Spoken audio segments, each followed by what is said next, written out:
It's the weekend, and we're looking at what's not just going to be happening over the next couple of weeks, but maybe even into the winter. First, we're going to start with what's going on across North America. We'll talk about the changes that we're starting to see across Alaska, also into parts of Canada. That's all in the video today. So let's jump right into it with the upper level setup as we deal with another heat wave on the way. Now, here's the deal. This one is going to be much different, I think, than what we have seen over July.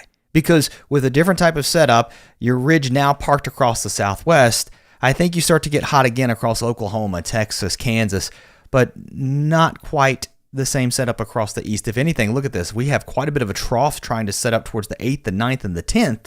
And here's where things start to really change too. You've got your westerlies, or at least these troughs, starting to dig a little bit deeper now as we head into August. This is much different.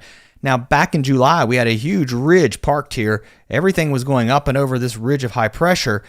Different looking now, certainly, in the upper levels with the trough swinging through, your ridge really getting pushed back to the west, and this may mean some warm temperatures across the west coast. Look what's happening up around the Arctic, though. That's what I want to talk about in this video, too. Quite a bit of cold air that's getting bottled up.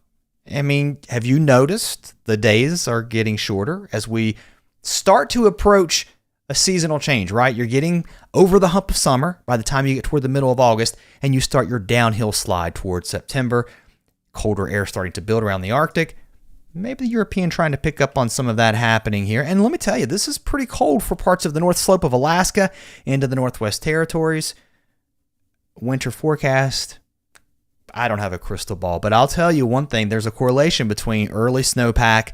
You start getting that down here into the Northwest Territories, if you can see that. Now, I'm not saying you're going to get a snowpack being built on August 15th, but definitely a change from here, right, towards the middle of the month. So some cooler weather, and some may argue maybe you get too cool early, you start depleting that Arctic air, and then what happens? Well, maybe you don't build up as much cold air to get you going into an early winter. Still a lot of time to go. I do want to show you a different view, though. We don't look this often toward the Hudson Bay, but look at this cold push of air that's moving south as we head through the weekend.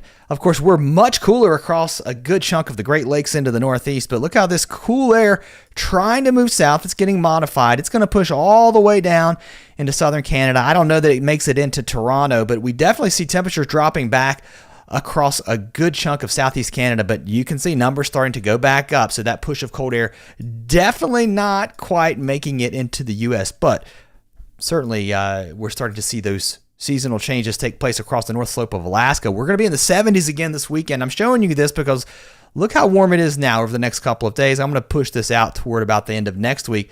Now we're looking at temperatures along the north slope at or below freezing. Temperatures barely getting out of the 30s. You want to find winter, you go here. Unbelievable. Temperatures do warm up some, but if you look at the long range, kind of the European outlook, much colder air as I think we begin that somewhat of a seasonal change. Okay, here's where the severe weather is going to be as we head into your Saturdays. We look at the rest of the weekend. There could also be a few strong storms across the southern United States. Let's dig into some of these thunderstorms on the future radar. We'll start off across the Central Plains. As we head into Saturday, a few showers up across the Dakotas, also here into East Texas, into parts of Louisiana. Some of these could drop some heavy downpours, especially as we get into the afternoon along this boundary. And then more storms firing up across Wyoming, Colorado. These could get intense. Some damaging winds, some hail possible as well across this region. And, I don't know that you could rule out a tornado or two. Storm Prediction Center tornado outlook, not extremely high, but it's not completely zero. We'll continue this out in time as we head now into Saturday night, into Sunday. Everything now pushing a little bit further to the east, so maybe some decent thunderstorms and heavy rain early Sunday morning across parts of Kansas, pushing south into Oklahoma and parts of Texas, moving towards Dallas. These start to fall apart, but one has to wonder, as we move into Sunday, will they re-energize, and will we see more storms fire up into the afternoon and evening? Something to be watched if you look at the day 3 combined outlook. This area, at least here across the Central Plains, needs to be watched for some stronger storms. Here's a look at your temperatures. Big difference here. I'm going to let this go out a little bit further than we usually do because I want to show you the heat that is going to build back in some areas. Enjoy this relief, especially across parts of Oklahoma and Kansas, because I think you're going to heat back up pretty quickly. Not too bad on Sunday. Again, if anything, the clouds and the showers around will help keep your temperatures tempered a little bit. More sun, more warm weather as we head into Monday. We're back into the 80s from Kansas City over to St. Louis, even up to Chicago. Minneapolis, maybe still in the 70s, but look at these numbers as we head into Tuesday. We're starting to see the 90s creep back north of the Red River now into parts of eastern Colorado. We could be pushing into the upper 90s, close to 100. This is the European. Sometimes it gets a little aggressive with temperatures on your models, but you see 90s now pushing north into Missouri again.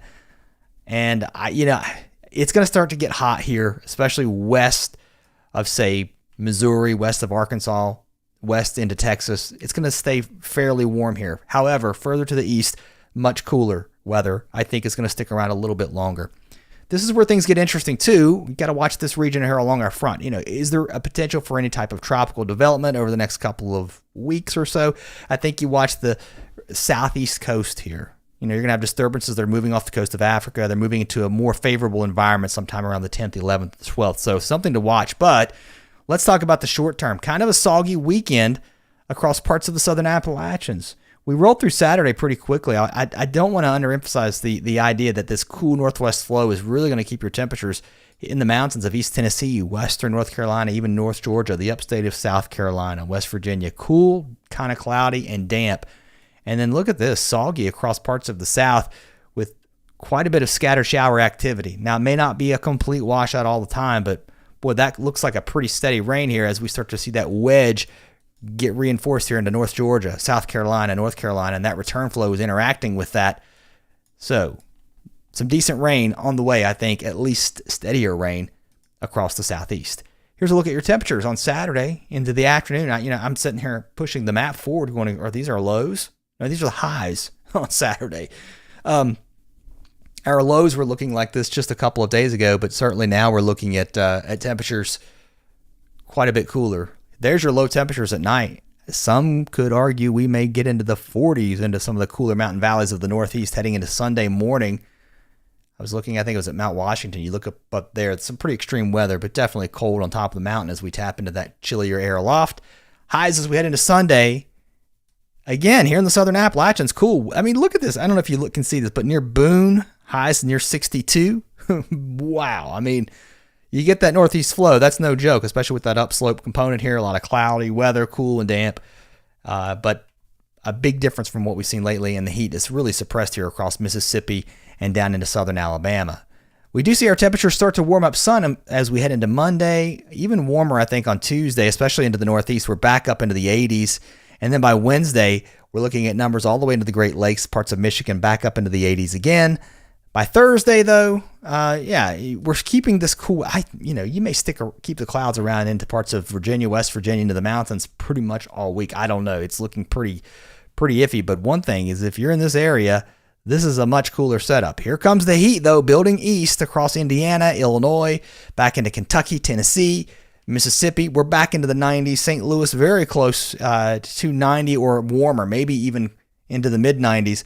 So next weekend looking a lot different, and we start to push that heat a little bit further to the east. But what's different about this round, I think, not quite as far north and not quite as intense as what we saw with the last go-around. Let's move west now, where we've got some cooler weather across the Pacific Northwest, moving in with some rain showers around into parts of Oregon. We've talked about these thunderstorms here across the Rockies moving out into the plains. And then this next low will start to approach the coast as we head into Sunday. That's going to bring more showers here into parts of Oregon, also into Washington. It's also going to drop our temperatures back. Saturday across the Northwest, a little bit warmer than what we've seen lately. Still baking across the Great Basin into the Southwest, Central Valley of California, climbing back into the 100s again, or at least very close to that. But there's that cooler weather into the Northwest. Dropping back into the 70s and 80s. Look at these lows at night into the Cascades, dropping down into the 30s at times, and highs on Monday, much cooler. Even into parts of eastern Oregon, eastern Washington, where we've been in the 90s, we'll be back in the 70s. So big differences here. No changes for the Southwest. Nope, we're going to stay hot.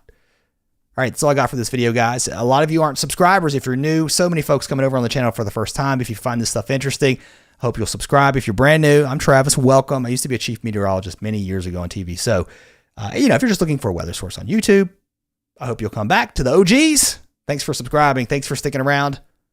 See you guys next time.